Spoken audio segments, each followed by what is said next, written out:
Welcome to the Safety and Risk Success podcast with me, Christian Harris. My guest today is Nathan Hight, and he shares his really powerful backstory from when he was a teenager and how the experiences he went through got him really passionate about being proactive, about safety, about leading in the world of safety, and about how to communicate in the world of safety. And that's in essence what we talk about in this conversation, along with how to build a safety culture. I'm sure you'll enjoy this episode. As I say, it's a very powerful backstory. Nathan and his team are doing some great stuff, so I hope you enjoy it. Look forward to seeing you on the other side with my conversation with Nathan Hight. Welcome to the Safety and Risk Success podcast with Christian Harris. We believe that proactive safety... Thanks for joining me today. Welcome to the podcast. Thanks, Christian. It's good to be here. Thanks for having me, and look forward to having a bit of a chat. Yeah, I joined one of your your panel at the Expo recently in London, and I was really kind of impressed with what you and the rest of the panel were saying. So I thought it'd be great to have you on. Why don't we start by going through your backstory, because it's really quite interesting and powerful, and I think really sets the scene for what I kind of hope we can speak about today. So take us back to all those years ago when you were 14 or 15 or whatever it was. Yeah, I suppose a lot of safety and risk professionals sort of look at it as a career. For me, as you say, as a 14-year-old, in New Zealand and Australia, in fact, up here in the UK, we have our beach lifeguards. We call them surf lifesavers. It's a volunteer sort of system down in New Zealand and Australia, and pretty iconic part of the community. And we had a little place in a place called Whangamata in the Coromandel Peninsula, and I remember going down there as a 13-year-old and actually just watching the lifeguards do their thing. I was just really impressed with it and pretty inspired. So as a 14-year-old, which is the minimum age you could be, I turned 14 and rocked up and did my lifeguard training. Got my qualification at the end of 1997, and then just 3 or 4 days later. Whangamata is a very popular summer resort beach in New Zealand. You have sort of 10,000-15,000 people on the beach at the peak time of summer, at sort of Christmas time, New Year. And at about the 4th of January, elderly chap had a massive heart attack, went down right in the busiest part of the beach. So there was this massive event, this incident sort of unravelled, and the chap was very quickly getting sort of CPR from the team of lifeguards. Defibrillator used 4 or 5 times on the gentleman. We had to bring a rescue helicopter in, landed on the beach, amongst the sort of the chaos of all these people and sand lying and umbrellas and all the things that happen when you try and land a helicopter in that environment. And it was pretty full on. And I was literally day 5 or 6, I think it was, on the tools as a volunteer. And playing a small role in that team effort. There's about 30 lifeguards involved in that particular incident. And the cool thing about that one, learned a heck of a lot that day, but we managed to get that guy back. He was showing no signs of life for 7 or 8 minutes, 5 shocks, a lot of CPR, just the helicopter touchdown. We managed to get a bit of a pulse. He was given some paramedic support, put in the helicopter, taken to hospital, and survived. And 12 months later, he walked into the surf club, and we met him, and it was pretty rewarding. And I remember as a 14-year-old, that was quite a euphoric experience to have. You think of what your mates are doing who aren't involved in that type of thing at that age, and they might be playing a bit of sport or going to the movies or hanging out at the shopping mall, whatever it might be. So I thought that was pretty special. And I remember the camaraderie that night after that happened, and just seeing and feeling how wonderful it was that we'd been able to save a person's life. So that was sort of the ecstasy kind of side of it. Fast forward on sort of 12, 13 months from that time, and a slightly contrasting kind of situation where I was, it was a big competition. So surf lifesaving is also a sport in its own right. And so all of our sort of athletes within our surf club, they'd gone to a major competition, and they'd left us, to be fair, in a pretty skinny patrol. And I was sort of in charge of that patrol as a 15-year-old at that stage. There were a couple of seniors who were sort of in town, but they weren't actually sort of at the beach on patrol. They were sort of there if we needed them. And there was really myself as a 15-year-old and a couple of 14-year-olds running the beach. And we had a call came in from about 3 kilometres down the beach, out of sight from where we were, saying that they'd observed a person face down in the water. Could we respond? And so we did what our training had taught us to do, and we responded, and we got down there and pulled the person in, and did CPR on her for about 90 minutes. Defibrillator. You know, it was a pretty lean and mean team of 2 or 3 of us. So if anyone out there who's ever done CPR on someone for that sort of duration of time, It's hard work. It's just physically extremely exhausting. And at 15, I'm sort of there with her husband and two daughters to sort of say that unfortunately your partner hasn't made it on this occasion. So, you know, very different set of feelings that created in me. But I think, you know, without me probably realizing it, so I wouldn't have had the emotional maturity at the time, but I think subconsciously it definitely lit a bit of a fire inside me right there on that beach that day, around really wanting to look after people, and doing what you can do. And you know, it's really interesting when you think about how lifeguards work. There's no legislative set of requirements around how people can go and recreate at a beach. You know, there's no Health and Safety at the Beach Act, you know, as I call it. People rock on up and they might bring a surfboard or a boogie board or a pair of fins or a kayak or a stand-up paddleboard, or they just go swimming. They might be fully clothed. They might have the appropriate attire on. They may have some experience being around the water. They might not. So everyone just rocks on up and they go and swim at the beach. And lifeguards have got this incredible record of protecting people while they're there. And it's a really, really effective system. And so it's based on really teaching lifeguards about, you know, making really good proactive risk-based decisions to look after people. And it's that simple. They recognize certain at-risk behaviors or people who are demonstrating sort of behaviors that they may not have got experience, you know, being around water or things like that. And so lifeguards go and talk to them and intervene before, you know, an issue becomes, you know, serious, or they detect someone who's getting into difficulty early, so they respond before the person sometimes even realizes they're in difficulty. So it's this really proactive, building a really good fence at the top of the cliff mentality that they apply to protect people, and it's a really effective record. And so that's, for me, that's my onboarding into safety and risk, without me probably even realizing it and looking at it through that lens at that time. Yeah.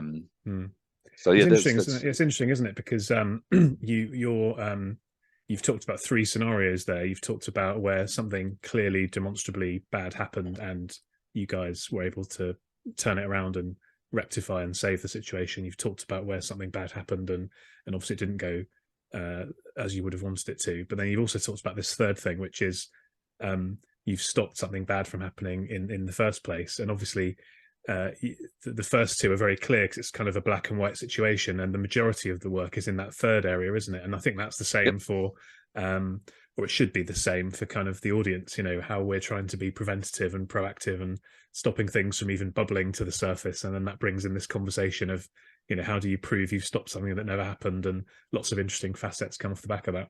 Yeah, it's a really good point. I mean, you know, for every major, so when I say major, I mean like a resuscitation type incident where you're doing CPR or using oxygen therapy, things like that. For every one of those, I would have a guess it would be, you know, I've performed, you know, hundreds and hundreds and hundreds of rescues over the years. You know, still doing them to this day. And you know, the ratio must be something like 100 to 1, something like that, in terms of the amount of times we just go and help a small child into a better place in the surf before they recognize there's a hole there and they fall into it and can't touch the ground and get caught in a riptide, or all these little micro things that you do, which, you know, as a thought process is when you sort of transfer that into a modern work environment and you take that mentality.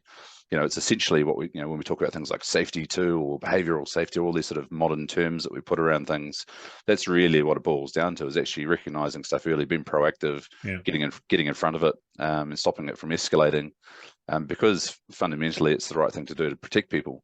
And those are the drivers that enable that type of behavior.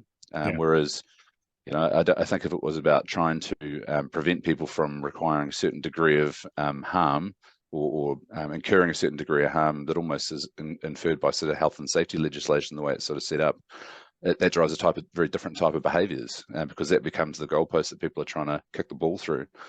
But actually, by attaining the formal one, in terms of driving that proactive approach, you sort of attain that kind of compliance type stuff along the way. But it's a much more powerful set of enablers that you're sort of putting into action by taking that sort of proactive approach to it. Yeah. So actually, the Heinrich triangle might work when it comes to lifeguarding. Yeah, absolutely. Yeah.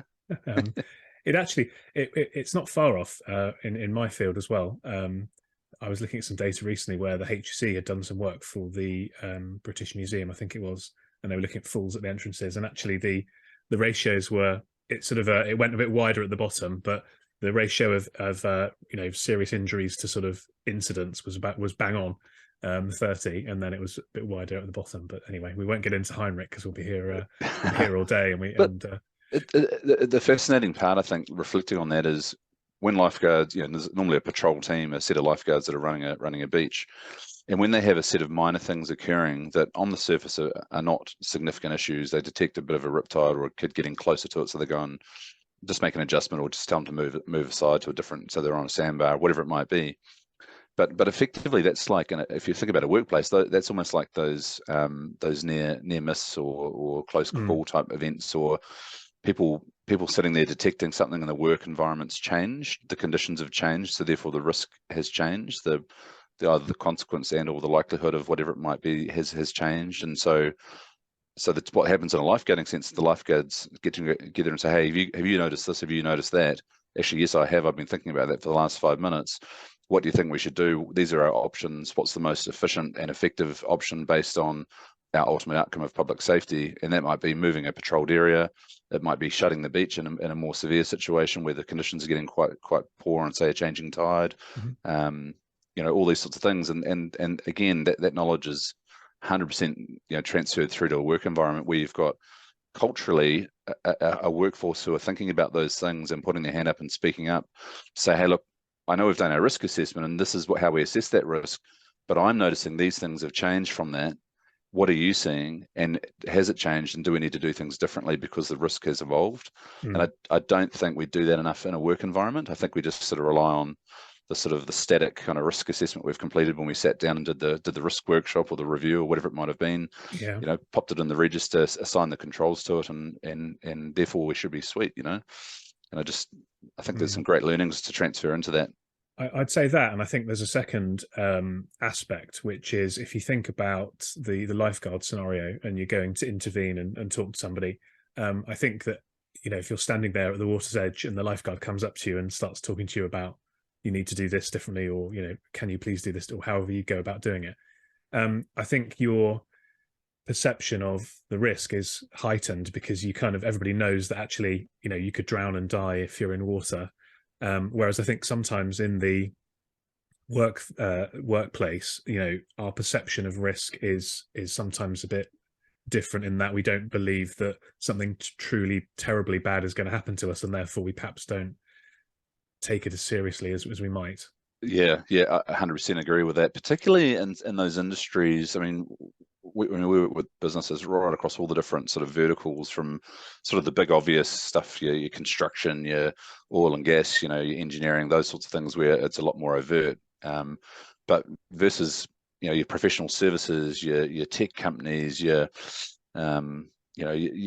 all like legal firms, accounting firms, all these sort of organizations we work with as well. And a bit of an anecdote, I remember sitting down doing a Safe 365 baseline assessment with a law firm down in New Zealand a couple of years ago, and they'd had a few issues or concerns raised by some staff, and they were really keen just to understand where they were at on their sort of safety maturity journey. So we sat down, I was sort of facilitating through the assessment, and we're looking at the director knowledge kind of module, which looks at kind of the governance of the organization. And one of the other directors was due to come in and join for that session.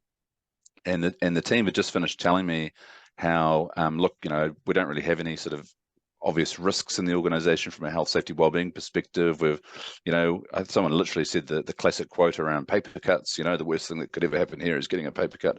I've heard that one, thousands of times. And then this person didn't turn up for the session. And I said, where's Bill or George or whatever his name was, and Yeah. the other partners who were sitting in there said, oh, sorry, he's actually away on stress leave because he's had some stuff boil up and he's just had to take a bit of time out.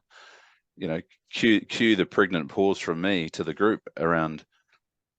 So taking you back to the comment that you just made, team, which really drives to that perception thing that you raised, and often it's in a lot of organizations where the risks are not big, obvious safety, risks or obvious health risks, but particularly in that well-being piece where there's actually quite a bit going on there that is actually quite harmful for organizations, but because of that perception, it sort of brings down the old eye shutters on what's actually going on.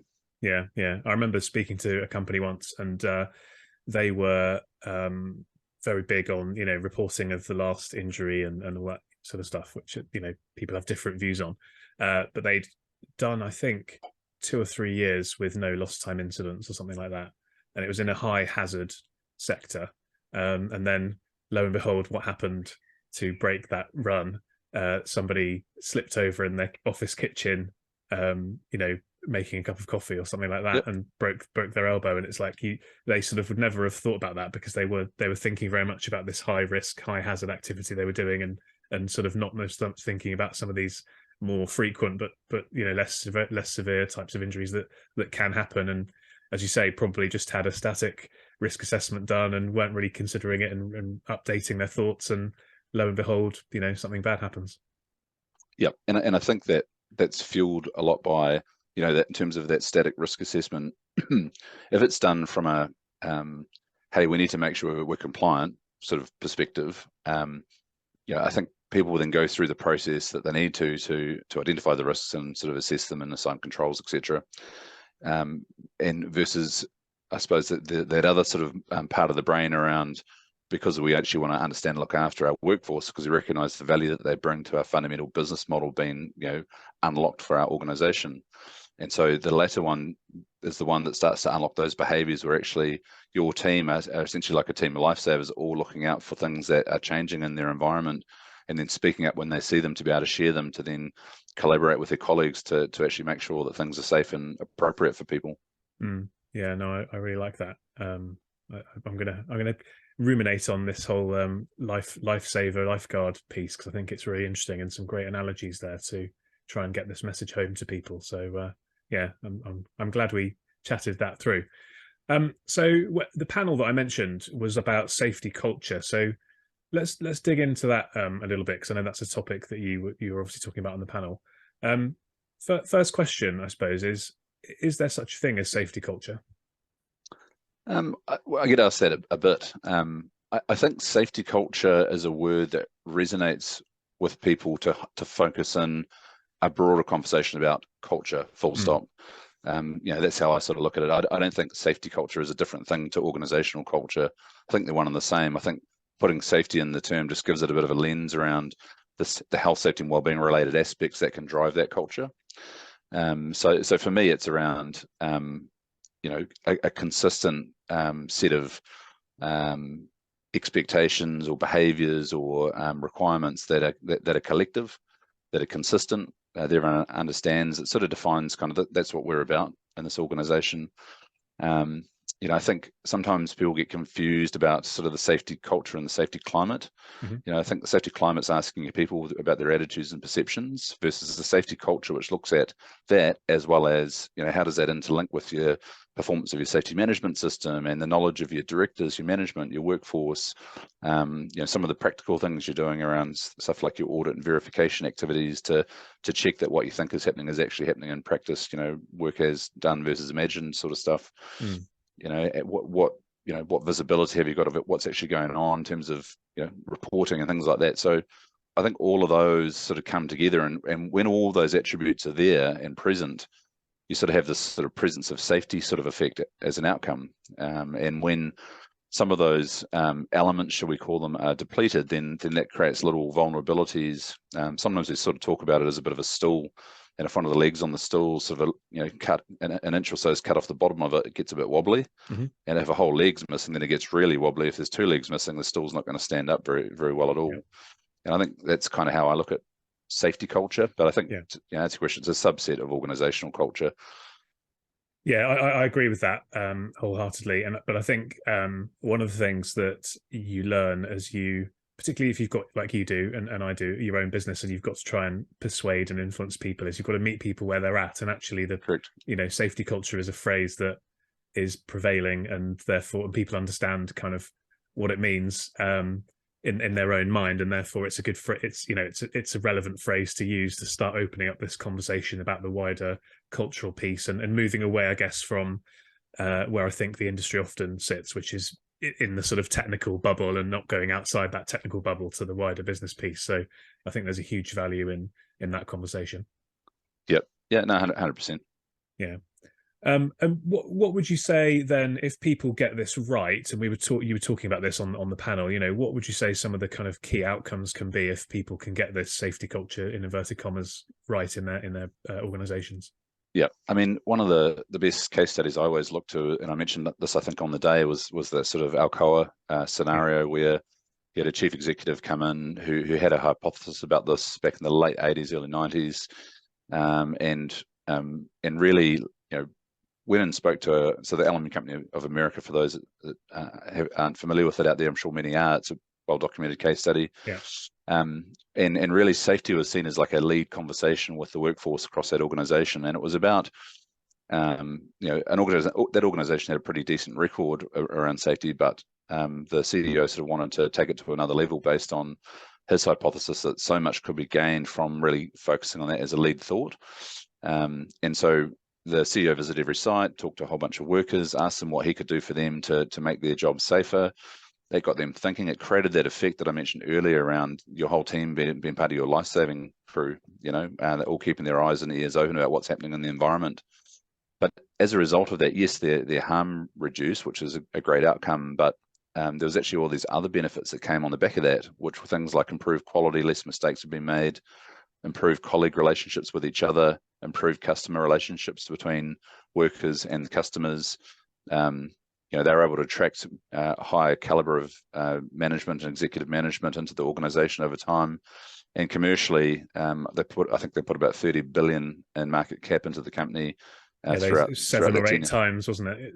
Yeah. Yeah, it's a really impressive commercial result. And so we see that. We see that with our, from a Safe 365 perspective, I've seen that loads of times with our clients who sort of, the penny drops around this whole concept of sort of culture, and by sort of effectively building that fence at the top of the cliff and transitioning your team from, rather than seeing sort of safety as a bit of an eye roll and a bit of a kind of box tick kind of jumping through hoops type exercise, into seeing it as actually it's part of the core value creation formula for your business. And there's all these other benefits can flow from that. We've seen it, lots of times in terms of, their harm's reduced. They're really stoked about that. They're probably happy that they're probably not going to get much noise from the regulator, but actually they're noticing that their people are happier at work. Their churn rate is reducing in a tough labour market. Their profitability is increasing. These business performance sort of drivers are bouncing on the back. Their insurance premiums are dropped because on the back of the harm reduction sort of point, and their ability to demonstrate to their insurer that they're mitigating risk effectively. These are material commercial outcomes, and I think I alluded to this at the SHE Expo panel session.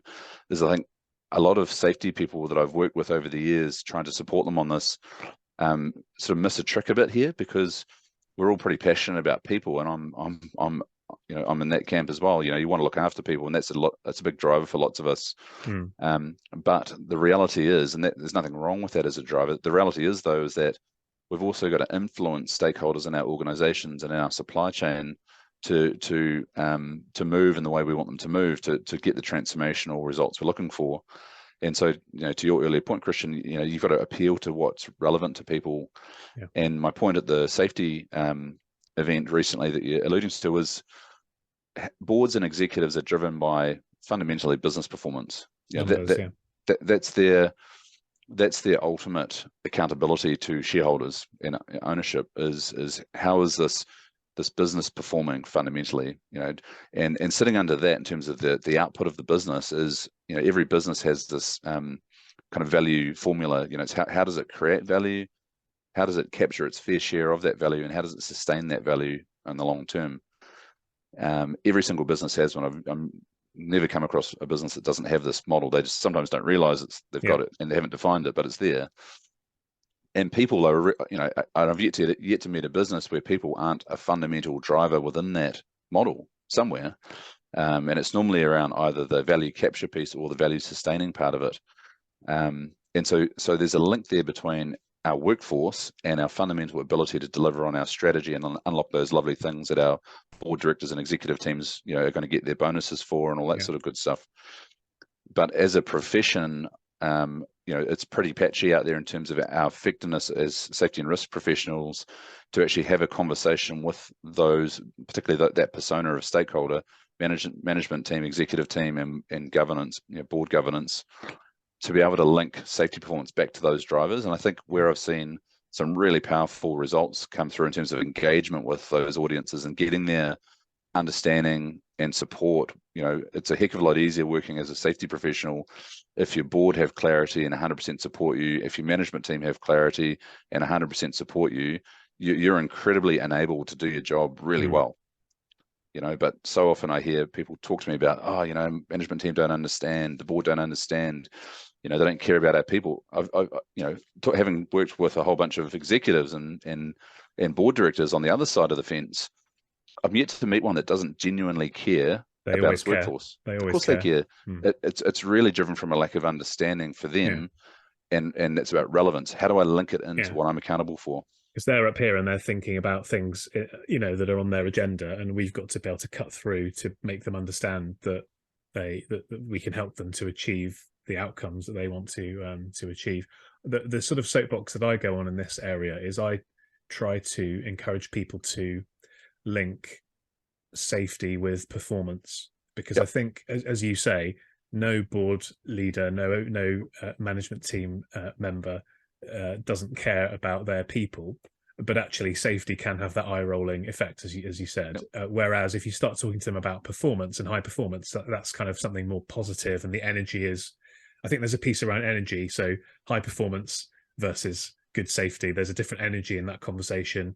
And so I think the more we can link what we do in safety, the inputs and the outcomes we achieve in safety, with driving of high performance, which the Alcoa case study does show very clearly, that's where I think we can be onto a winner. Yep, absolutely, and we're seeing it time and time again with organisations we work with.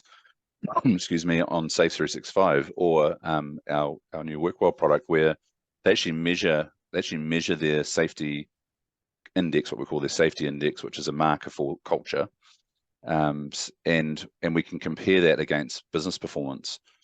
So one of the people on the panel last week at the SHE Expo was Sharon Smith, who's the head of health and safety at Heathrow Airport, who we work closely with.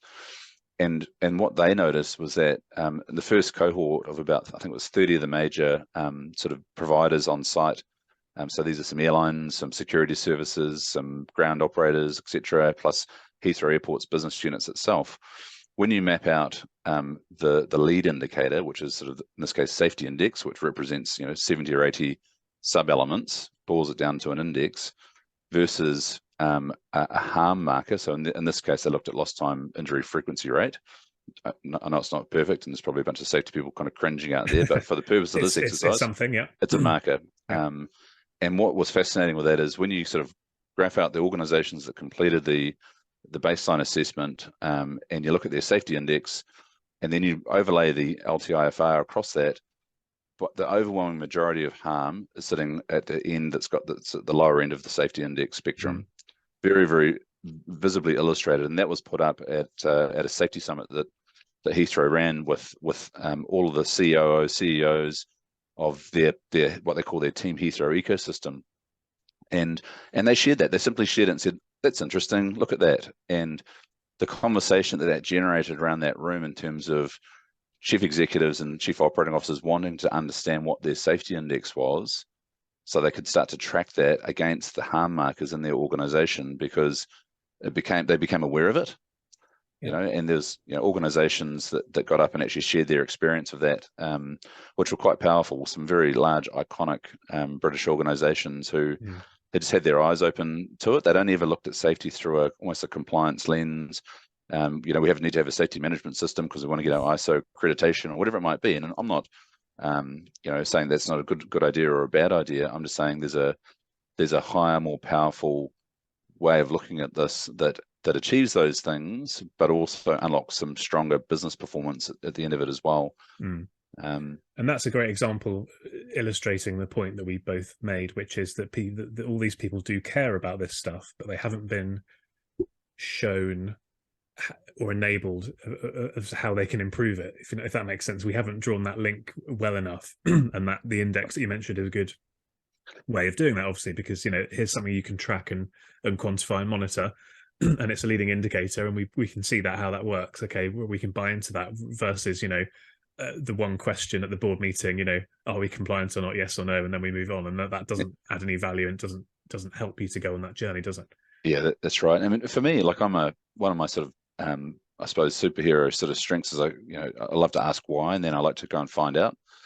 And so for that, you sort of ask, why is that the case? And having spoken to hundreds and hundreds of our customers and their management teams over this for the last 7 or 8 years in particular, it's quite interesting the levels of knowledge out there. And the number one thing I would point out, and this might be something for everyone out there who's listening to this to actually test in their organizations, is the amount of assumed knowledge that exists within organizations, from whether it's the board, the executive team, management, into the actual workforce.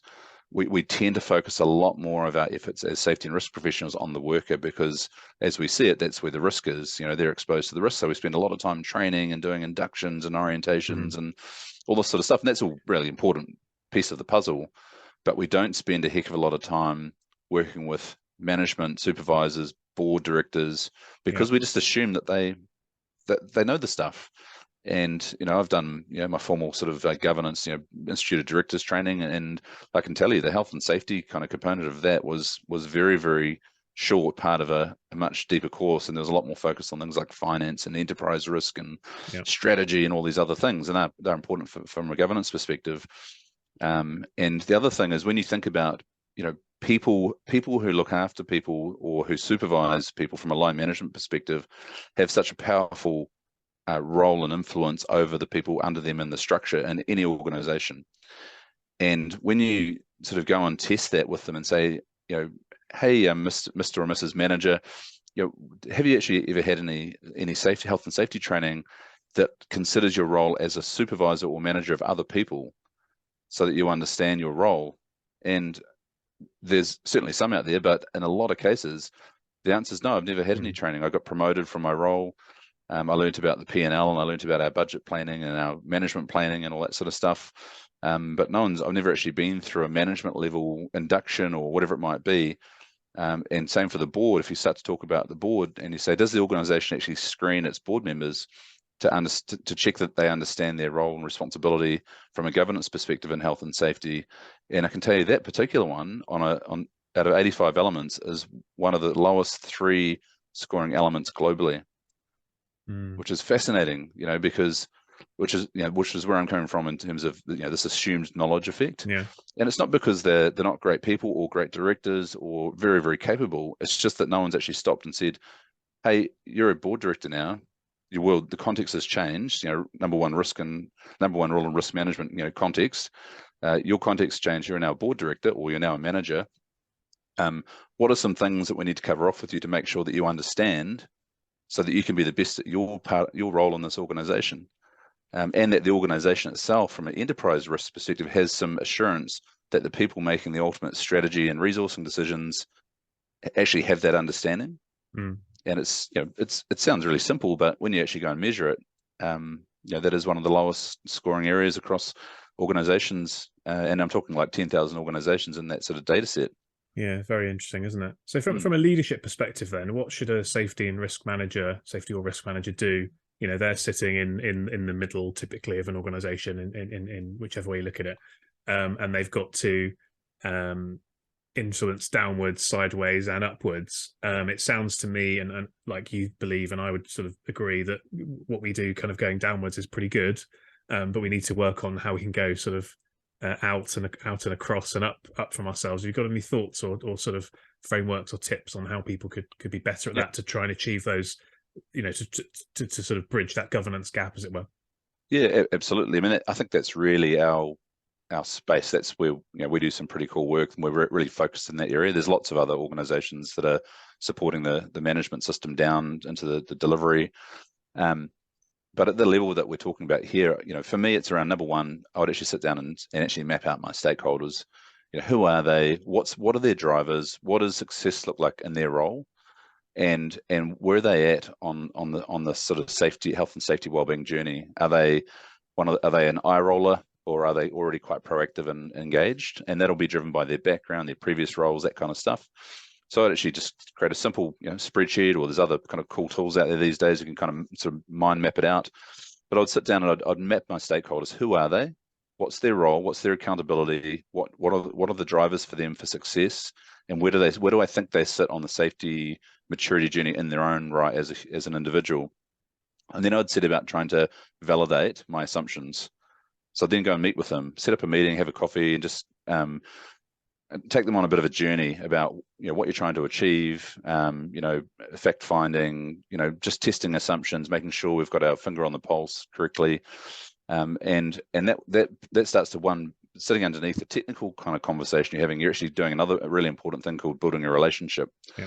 That's about building trust. It's about building mutual understanding, and that's that you sort of need that relationship to be able to then unlock the next part, which is sort of having the door open effectively to come in and sort of tell them what they need to hear. So map those stakeholders, test and validate it. Think about not only the technical conversation you're having with them about the organisation and what it does and what the risks are, etc., but actually sitting underneath it, spend the first half of the meeting talking about. Don't even mention safety in the conversation. Get to know them. Who are they? How long have they been there? Do you have a rapport with them or not? What sort of personality type are they? What floats their boat? What really derails them in terms of getting them offside? Those sorts of things are pretty important for a safety and risk professional. And then once you've got that, then the next step is to start to increase sort of awareness about where the organization's currently at. So once you've sort of created the environment to be heard, otherwise, if you don't have that environment and you sort of put up in front of them, then you're going to miss people. They're going to miss fires all over the place. Yeah. Yep.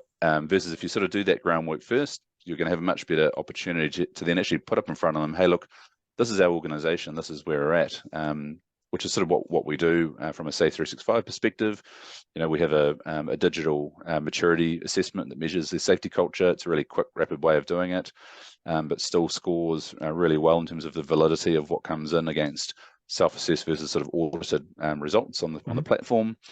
You can do that across different business units and aggregate that into a whole of organizational view, or you can do it at just a whole of organizational level. But the beauty of it is not so much the fact that it's Safe 365 or whatever, but it's more the fact that you end up with a really visual dashboard that literally on one page, you can put in front of those key stakeholders you've identified, and it communicates to them, one, what good looks like in a hypothetical perfect world. Two, it communicates where your organization currently sits relative to that. Three, it demonstrates what the most important things are to focus on from an improvement perspective at a helicopter high level view, and what you can do about it. And four, it gives you a sense of where you sit relative to the market. So you get a bit of benchmark feedback to say, well, there's some industries that as whole industries are not necessarily super mature with their safety and risk approach. And so on an index basis, they might be at 35% with basic compliance sitting somewhere at like 60%. But when they look at the benchmark, they might be right on mark with their peers in that industry, versus other industries who have moved the dial on safety. If you think about, say, oil and gas, for example, it's so mission critical to what they do. The safety maturity in a lot of these organizations is high because it's been really front of mind. There's been heavy investment for a long period of time, and so actually sitting at 60% in that industry might not really cut the mustard in terms of where the peers are at. So those four insights that you can give to a board member or an executive manager who isn't a safety or risk technical expert, but they can very quickly understand where you're coming from. You've already got that foundation of relationship sitting in there you've built up with them. That's going to then give you the ability to sort of penetrate into the thought processes, which then sort of creates the license, because the next question is, okay, well, that's great, Fred or George or Wilma. Now I understand. I see we need to do some things. What do you think we should do and why? And it becomes a beautiful conversation that you can have with them to offer that strategic advice to the organization around, look, these are the 3 programs of work I think we should be focused on right across the organization, because they're going to help us move the dial in these areas. And I think as a result of that, we can have this contrasting impact of what, harm reduction and improvement on business performance. And I think we can improve our employee NPS score by 6 basis points, or I think we can improve our profitability as a result of some improvement, some quality outcomes, or I think we can reduce our churn by 10% on this, or these other factors become really, really powerful to support that core proposition of harm reduction. I love that. I think that's really, really sound advice. One thing I would add from my experience, and you sort of alluded to it, but just maybe making it crystal clear, if you're trying to build that relationship with somebody, who's a colleague or an external stakeholder, whoever it is, I would always counsel people to think about 2 things. Firstly, what are their business outcomes that they are responsible for and need to achieve?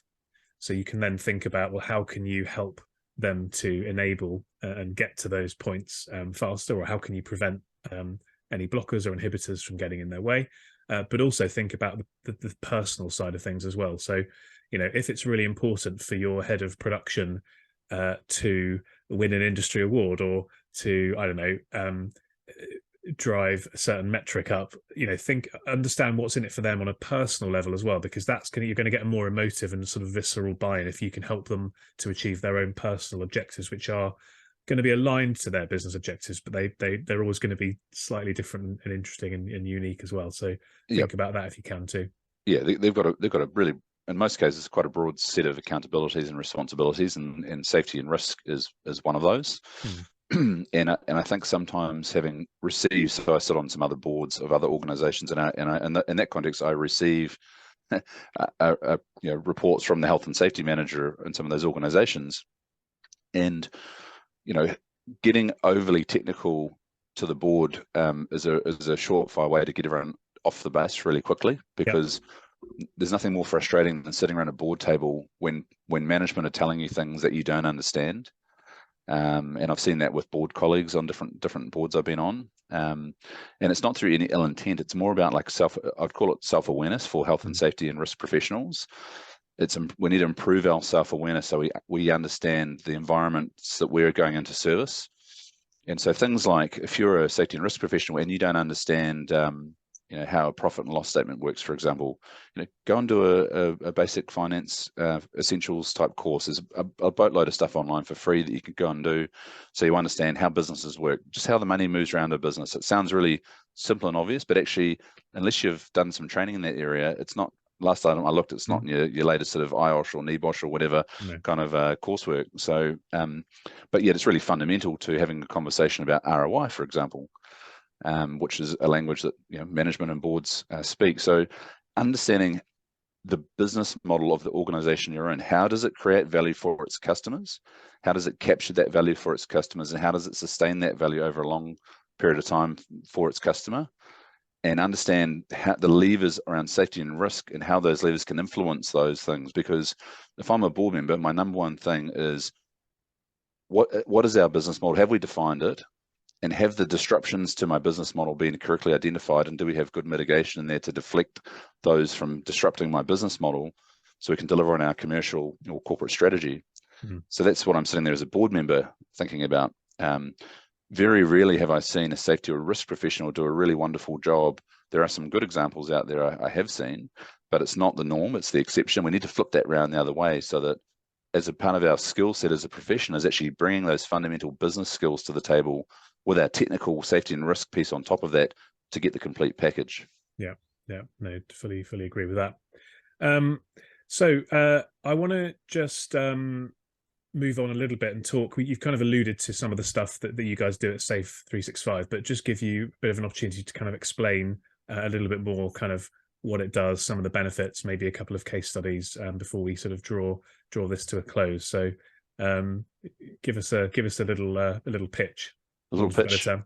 Yeah, I think a lot of it I have alluded to, but if I'm a safety and risk professional and I want a tool that I can use to help me be awesome at my job and really help me break down those barriers with my executive team, my board, and get their support that's going to be driven through their understanding, then working with Safe 365 is probably we want to have a conversation with us about, because we have a digital software as a service product that enables you to measure that.